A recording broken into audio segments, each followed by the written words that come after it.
Got you good, Trent. Thanks so much, man. How's everything going?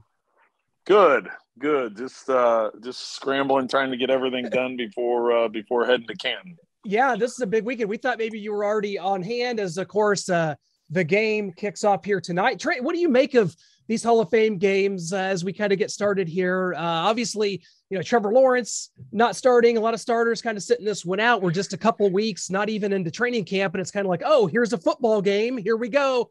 What do you kind of take from these Hall of Fame games? It's just kind of a good way to kick the season off and not really look too much deeper into it. I think as a player, things have changed quite a bit over the year in terms of the number of preseason games, the number of contact or padded practices that go on during training camp, the fact there's no more two-a-days. A lot of things have changed, and I was fortunate enough to play in a couple of the Hall of Fame games, which gave us an extra preseason game. And when I say fortunate enough to play, because as a young player, I was an 8th round pick, and I was a guy that ended up getting cut a couple times and trying to get my footing in the league. Those preseason games were vital for me. And having an extra preseason game was even more important because it gave me more reps of live action. So to get in front of coaches, to get in front of scouts and let my game be seen. So even though, as you mentioned, it sounds like Lawrence and Etienne aren't going to play for the Jaguars. And, this is a great opportunity for guys that are trying to make the roster, because they're going to be the ones playing most of this game, and they're going to be the ones playing most of the preseason. Those guys fighting for, the final 10 to 15 spots, this is going to be vital for them. Yeah, and speaking of preseason, while we're on that topic, you're joining Ari Wolf and Kimmy Checks again to call the Chiefs preseason games. That was just announced today. So welcome back, another Chiefs preseason that you'll be on the call. Just kind of what are your feelings, emotions coming back to calling those preseason games for the Chiefs?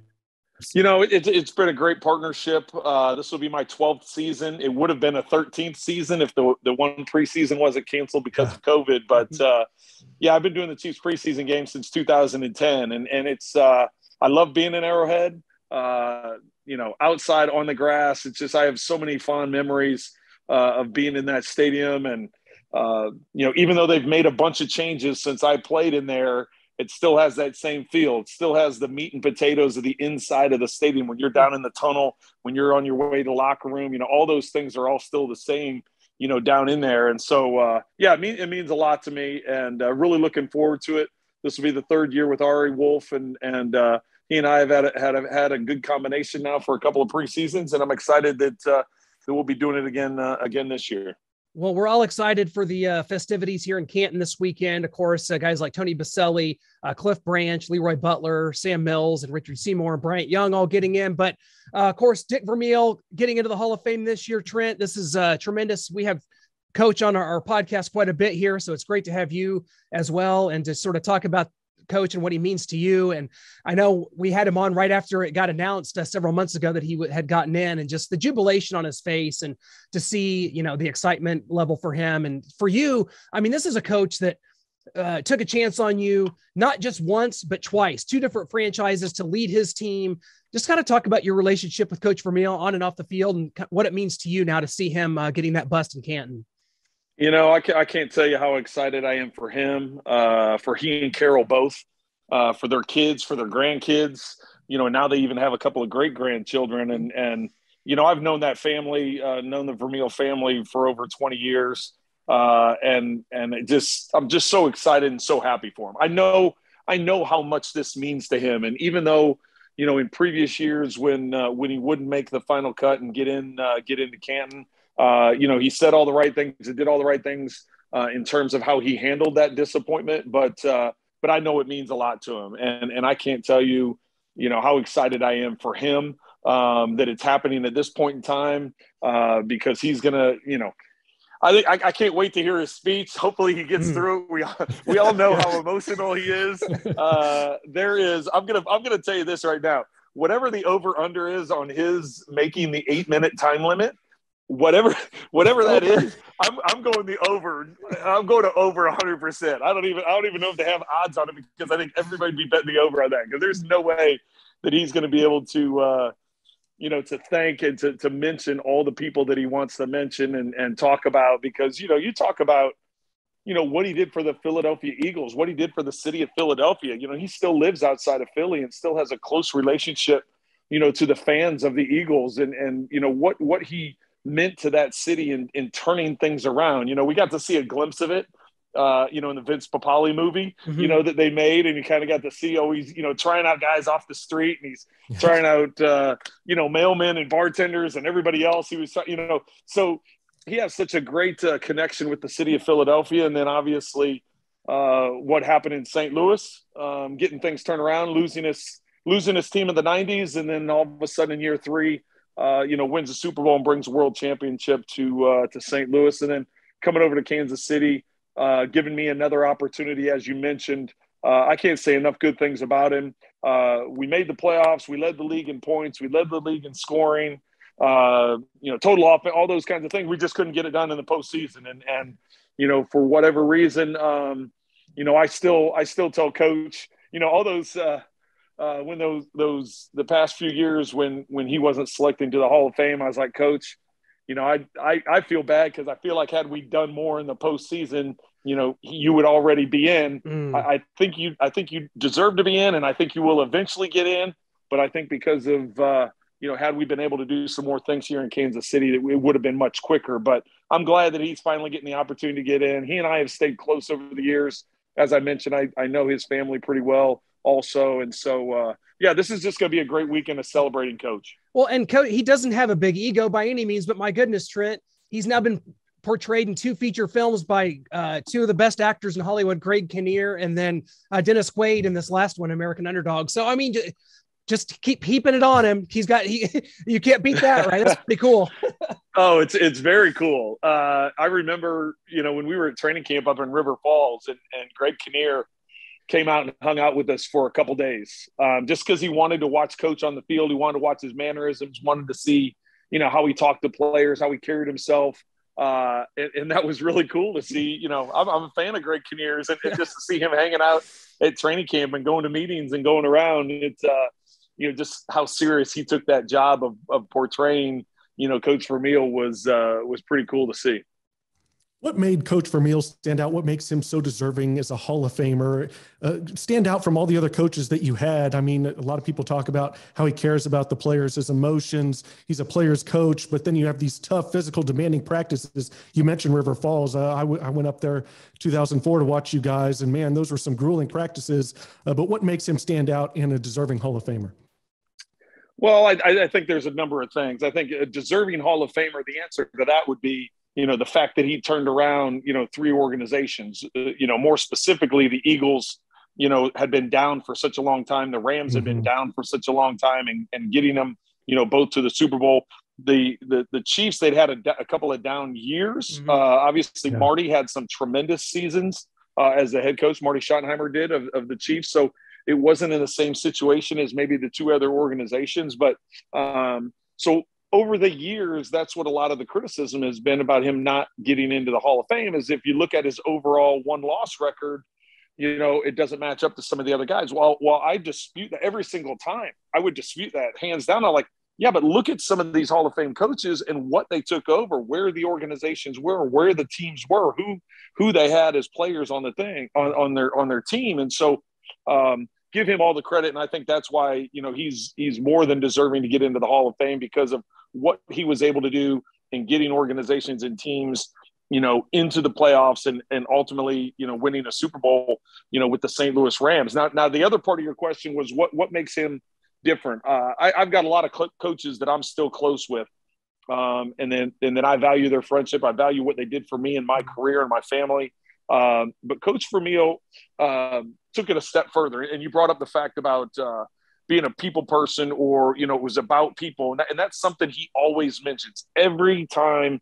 If you look at his principles of being a coach, or principles of just being a good person, it's about people and how you treat people and making people, feel valuable and feel needed and feel wanted. He was a guy, I've told this story a few times where, he would cut people, as emotional it is for a player getting cut. And I was cut several times. Emotional as it is a player getting cut, if the guy sitting across from you is crying while he's cutting you, I mean, that's just, I mean, you think it's like a cutthroat business, but he felt bad when he had to cut people. And, just the relationships he built with people, having players and coaches over to his house for dinner in the off season, having, rotating all the position groups. So everybody at some point in time was in his house eating dinner. That was always something that he thought was important and just makes the team build the team even more. And so from a relationship standpoint, I think that's what separates him as a head coach is just how much he cares for you, how much he let you know that he cares for you. And that doesn't mean that he wasn't demanding. You mentioned the long practices in River Falls. And if you talk to his Eagle players and he talked to the Rams players, they talk about how grueling those practices were. He was very demanding. As much as he would love you and give you a hug and tell you he loved you, he also was demanding. He's like, listen, this is a standard that we need to play at and we need to perform at, and this is what we want to get done.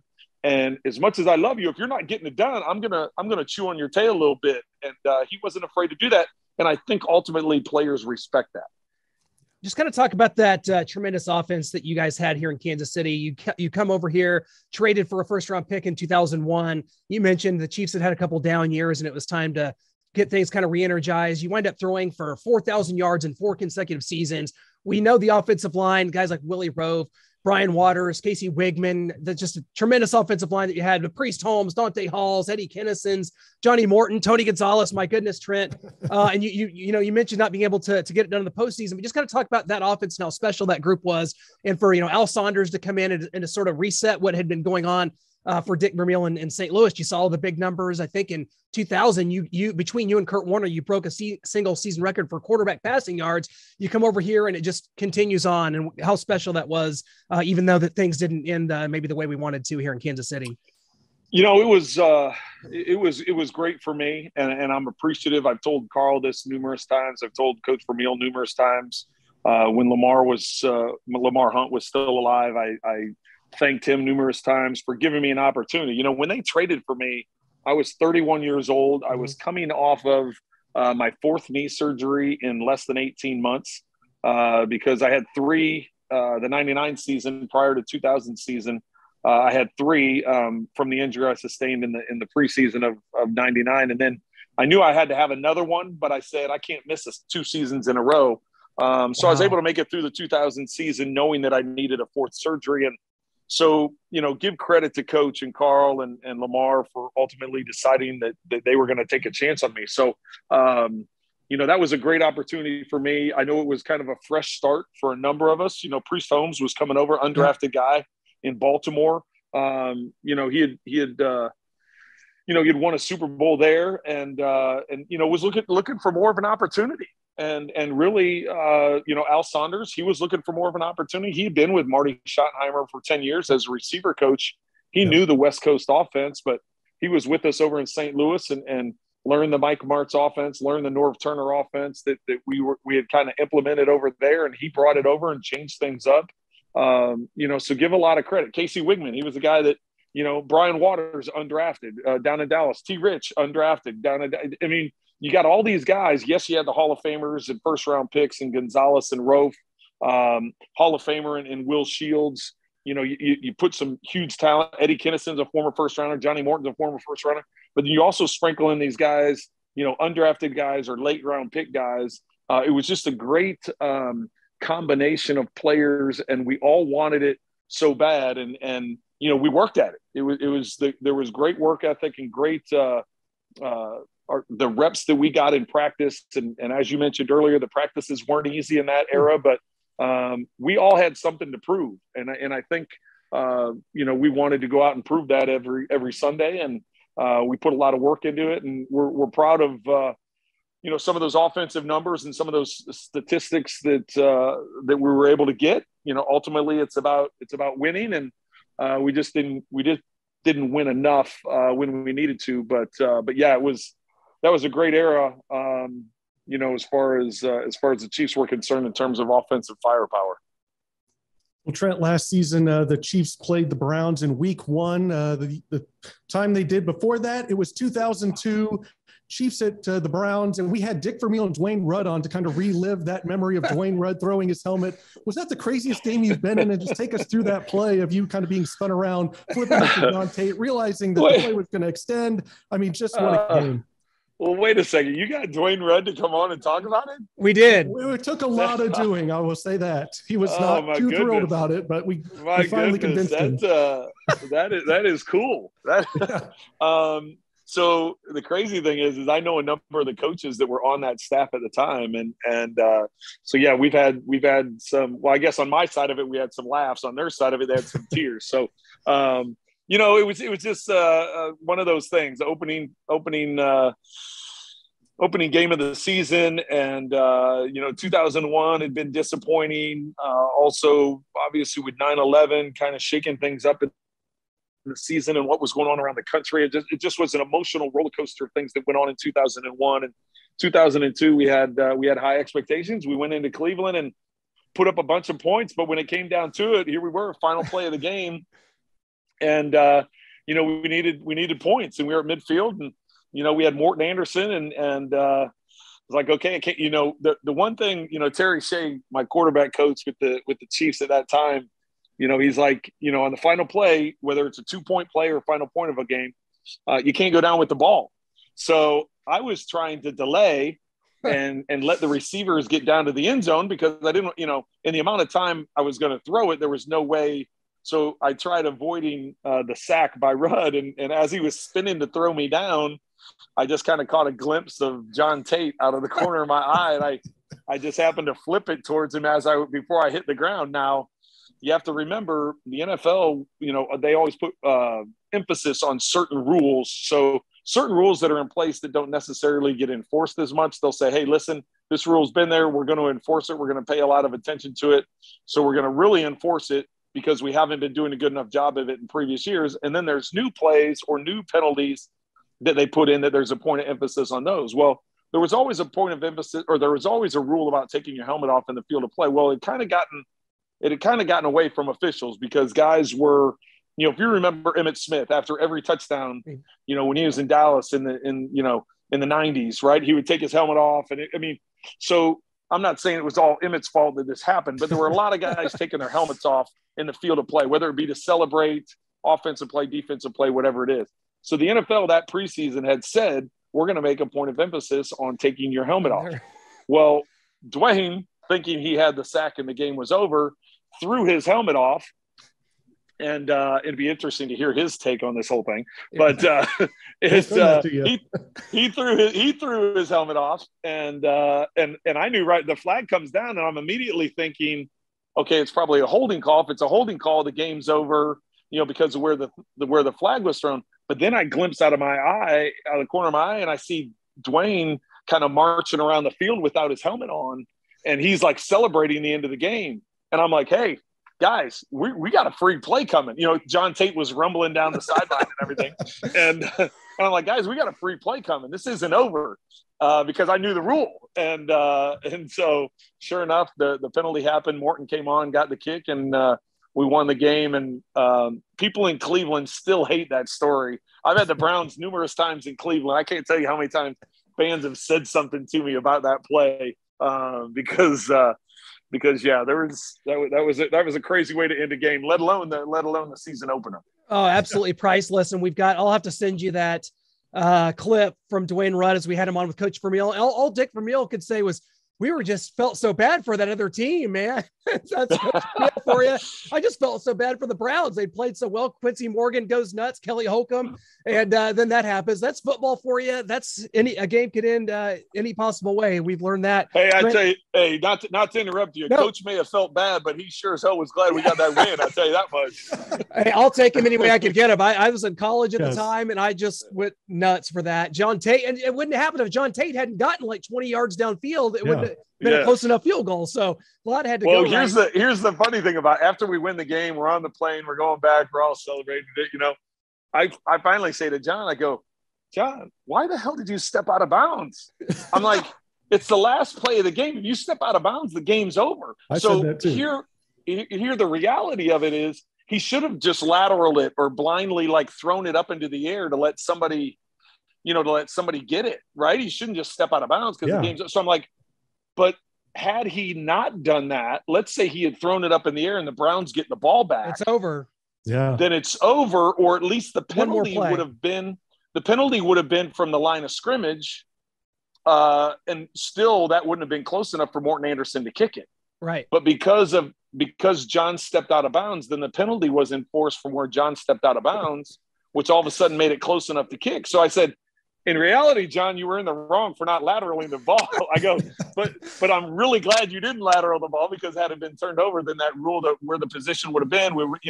So it's crazy how that all shakes out. Oh, this is great. Trent, before we let you go, we'd be remiss if we didn't get into a few things that are happening currently. As much as I like to live in the past 20 years ago, I'm a nostalgic person, so that's how I roll. But things are about to kick off. It's football season, entering another year. You on CBS with Kevin Harlan, who's tremendous. What a team that is. Can't wait to see what all you guys have. And it's going to be an entertaining one, Trent, especially in the AFC. Things are crazy. I always like to liken this to a supermarket. Sometimes you go in, you get in and out.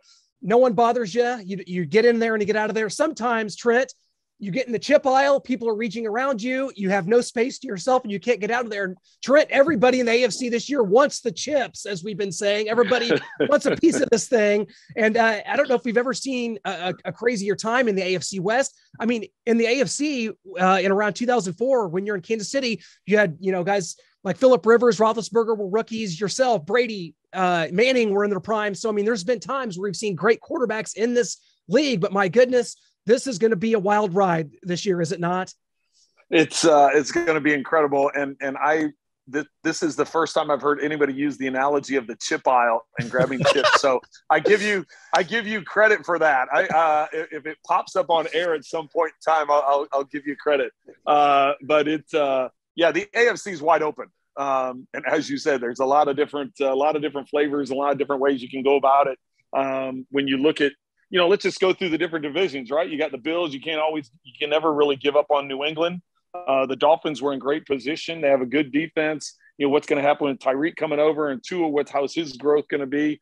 That division, who knows with the Jets? You keep saying at some point in time, the Jets got to turn it around, right? They keep having all these really high draft picks. So you got to figure that's going to happen. Then you go to the AFC North and you got Baltimore and Pittsburgh and Cleveland and Cincinnati. And, that division's loaded.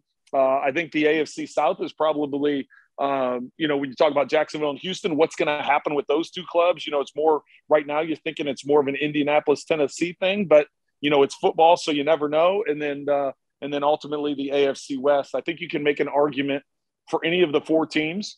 I tend to think Kansas City, when you've won 6 division titles in a row, you've hosted 4 consecutive conference championships in a row, which has never been done, prior to the merge. There's a lot of things that are leaning the way of Andy Reid and Patrick Mahomes and Travis Kelce and the revamped youth and speed that's on the defensive side of the ball. It's going to be interesting to see how it all plays out. So, having Russell Wilson in Denver changes things up quite a bit, because that really, the defense they have there, even though Von Miller's gone, he was gone with the Rams a year ago. They traded him away, and now he's moved on. They just have a lot of pieces in Denver. The Raiders, Devontae Adams, the fact he's back with Carr, former college teammates. And, they've got, Chandler Jones and Max Crosby coming off the edges. That's a formidable every time they're on the field. You look at and what the Chargers have done. They're stacked. So it's really going to be a fun division. I think it's going to be extremely difficult for the Chiefs to do it again. But as I said, I tend to favor the winning record and the history that Mahomes has as a starter and what Andy Reid's been able to do. But it's not going to be easy, and it's going to be a lot of fun for us as fans. Yeah, and everybody wants to say the Chiefs are going to be fine without Tyreek Hill. They got MVS. They've got Juju. They still have McCole Hardman. They drafted Sky Moore.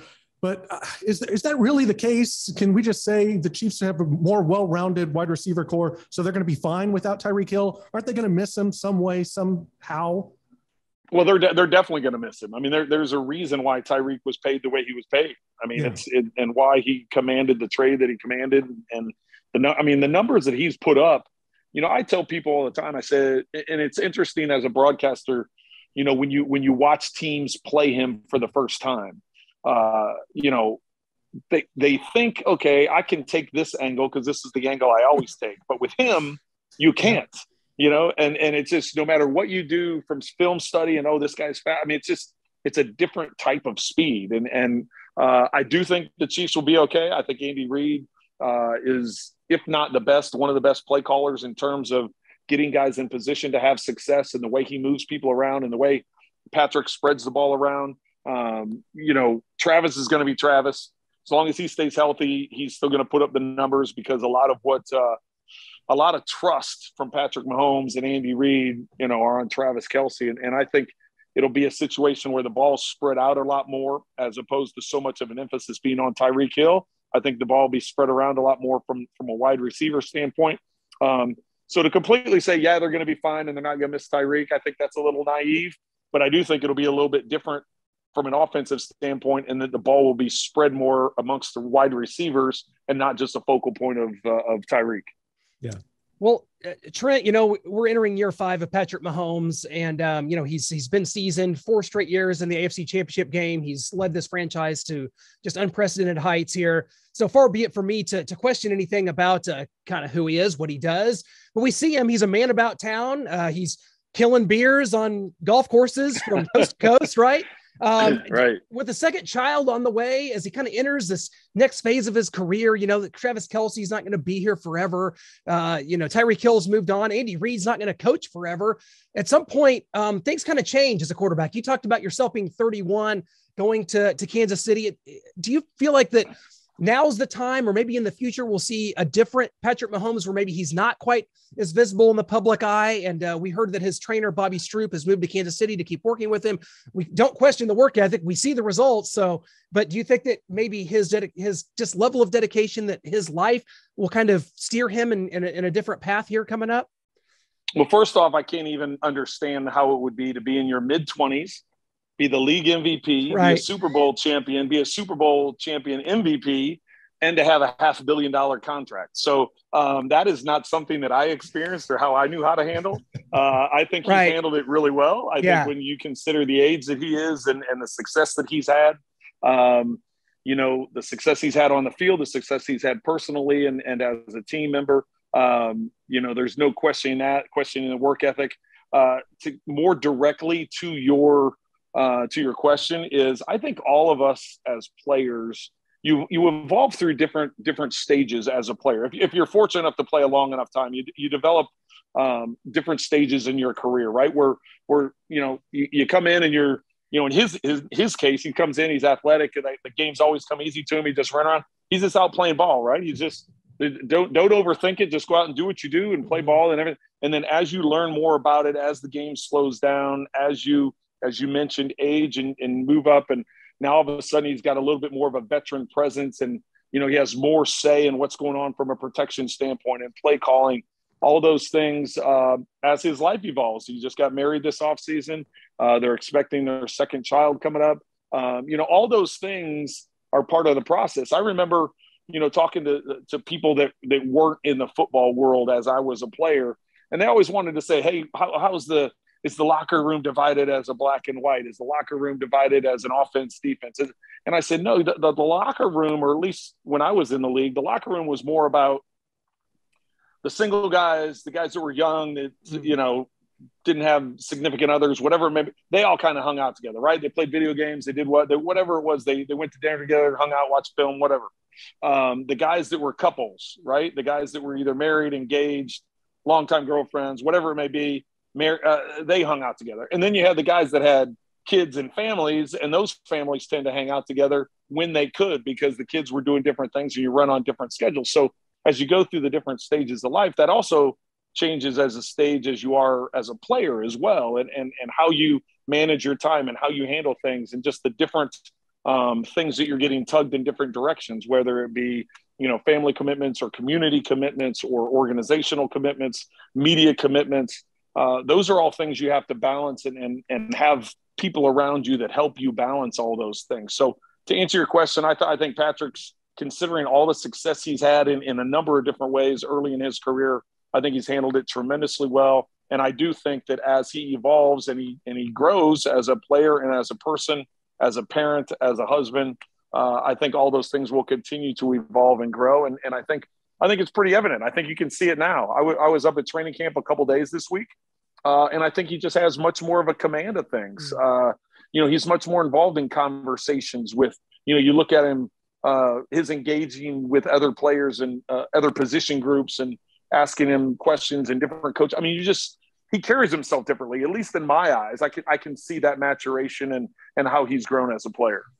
Well, Trent, we can't thank you enough for your time today. We can't wait to see you in Canton. I know you're going to be catching up with a lot of people, a lot of conversations, a lot of memories, all going to come rushing back. This is tremendous, and I hope you enjoy every second. Real quick, before we cut you loose, man, got to get an update. I know what a family man you are and your two boys, Derek and TJ.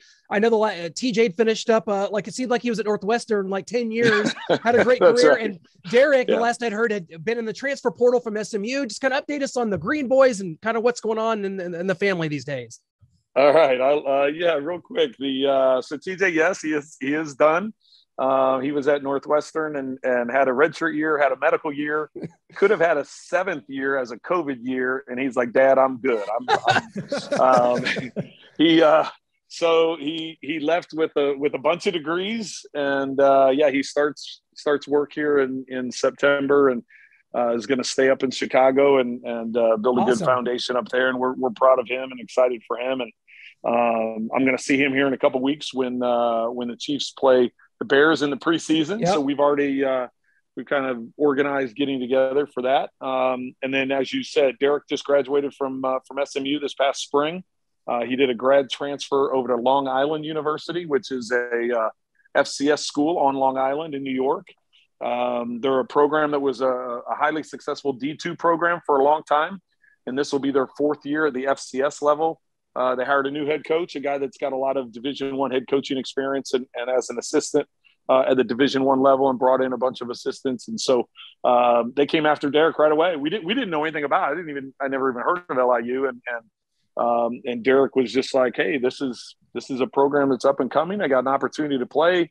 And he's got a redshirt year and a COVID year. So he's got a couple years of eligibility. I said, listen, the amount of work you put in, if you want to keep playing, because when it's done, it's done. So he's going to go out there and continue. Now he'll be working towards his MBA and getting an opportunity to play a couple more years of football. And then we still have our daughter is at home. Yep. She's going to be a junior in high school. And she's in the crazy volleyball world. So once the football season ends, I'm volleyball dad. We travel all over the country, and fortunately for her, she's had some success. Her team has had some success, and she just committed to the University of Cincinnati to play volleyball after she graduates from high school. So I ran into Travis at practice the other day, and I said, "Hey, listen, you got another Bearcat." That's right. Just so you know. I said, I'm going to be spending a lot of time in Cincinnati here in a couple of years. So, we're really proud of her. And having the 2 older brothers to look up to, she's had a good example of hard work and how to put in that work. And, fortunately for her, it paid off. But we're, really proud. This is my proud dad. You asked me to brag on him. I'm bragging on him. This was it. I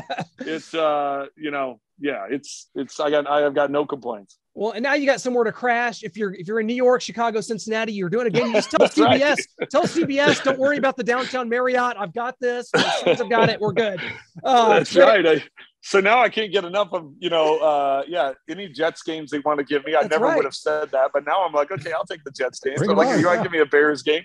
And now the Bengals, we've had the Bengals a bunch over the years. Kevin and I have. So, I'm kind of pulling to get some Bengals games at least a couple times when she gets over there. Well, Trent, we'll be watching all preseason, then of course all season long on CBS. You do great work, tremendous. Thanks for joining us. We kept you far too long, more than I wanted to, but it was so great. Thanks so much for doing it, and we'll catch up again soon, my friend. Enjoy this weekend. Hey, I appreciate that. It's going to be a lot of fun. Knowing two of the 3 organizations that the coach is with, there's a lot of coaches and personnel and players. People I haven't seen in a long, long time. It's going to be a great weekend, and we're all there for the same reason, and that's to celebrate Coach Vermeil and what an unbelievable career he's had. So I appreciate your time, guys. Thank you. Absolutely. Thank you, Trent. It was an honor. Thank you so much.